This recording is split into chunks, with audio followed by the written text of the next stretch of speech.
तिम्रो लागि मैले एउटा केटी खोजेको छु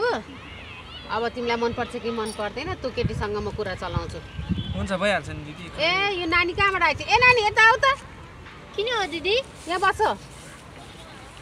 के छ त्यस्तो कुरा दिदी म तिम्रै घरतिर आउन लागेको थिएँ अब तिमी पनि उतातिर कता जान लाएर चाहिँ ठिक बेलैमा आएछौ अनि अब मुक्सिर महिना पनि लाग्यो के छ विचार मेरो भाइ कस्तो लाग्छ तिमीलाई ठिकै लाग्छ राम्रै छ यसो तिमीहरू दुईजनाको होइन भनेदेखि तिम्रो बाबा मम्मीसँग कुरा चलाइदिउँ कि बिहा गरिदिनु पर्यो मेरो भाइलाई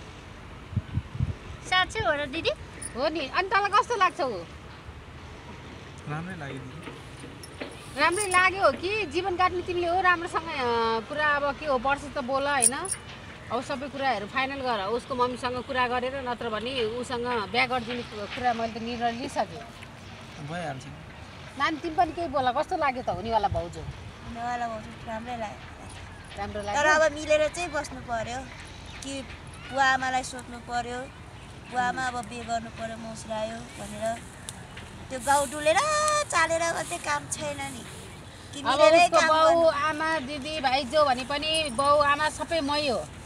अनि मलाई मन परेको छ नि ऊ नानी मन परेको छ अब तिमीलाई कस्तो लाग्छ हेर राम्रोसँग कुरा गर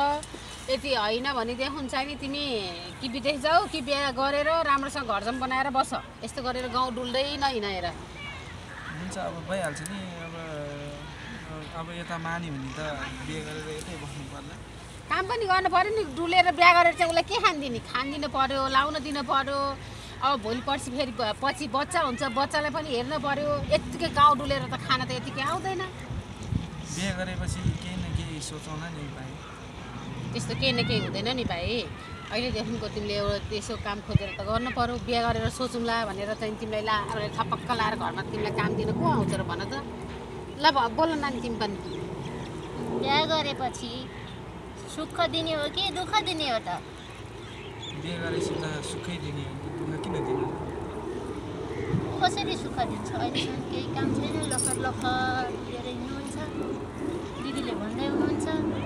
काममा ध्यान दिनु पऱ्यो नि पैसा कमाउनु पऱ्यो नि त्यसै जीवन कटिन्छ र धेरै लाभ नगर्नु नानीमा जाउँला नि